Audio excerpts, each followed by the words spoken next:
Рецепт знаменитых сибирских баурсаков размером с тюбетейку требует особого мастерства. И чем больше размер, тем искуснее хозяйка. Гостей татарского фольклорного фестиваля в селе Ярково Тюменской области встречали национальными угощениями и выставкой мастериц. Национальная кухня в эпоху массовой глобализации оказалась самым крепким звеном культурного ядра. Спасать ее нужно разве что от повышенного аппетита, чего не скажешь об устном музыкальном народном творчестве, а тем более о языке. Родной язык не только в школе должны преподнести и научить родному языку.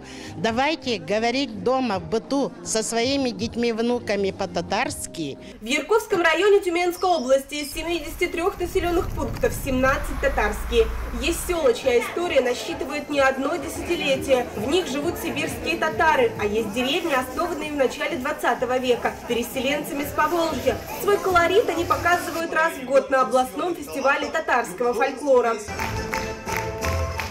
7 лет назад мероприятие организовал Конгресс татар Тюменской области для сохранения многообразия и самобытности татарской культуры. А если прямо, тогда вопрос стоял о спасении, говорит руководитель фестиваля Валимата Шкалова. Теперь каждую весну конкурсная комиссия при поддержке бизнесмена Рената Насырова ездит по всей Тюменской области для знакомства с местными артистами и коллективами.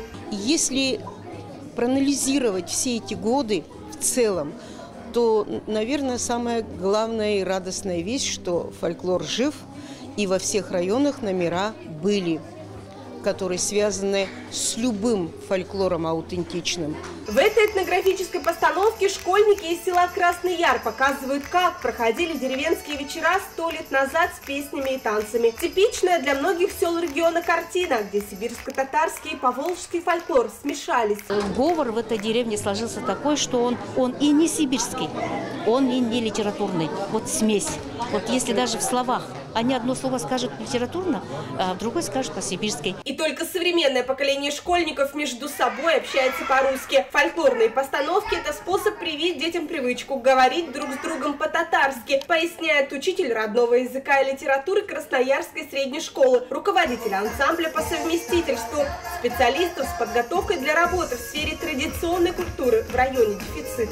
То есть, если в Ярково у нас здесь все в порядке, у нас специалисты молодые, энергичные, с образованием все, то на селе у нас это очень большая проблема, так как люди в основном уже в возрасте, молодых кадров у нас не хватает. Между тем, потребность в кадрах все растет. Народные песни и мелодии из деревенской жизни ушли на самодеятельную сцену, как редкий культурный материал. И чем больше коллективов, тем вероятнее сохранить культурное богатство. А это главная задача Тюменского татарского фольклорного фестиваля. Его финал состоится в апреле, лауреаты поедут на всероссийский фестиваль Тугаракуен. София Хайрулина, Вячеслав Синельников, ТНВ, Тюменская область.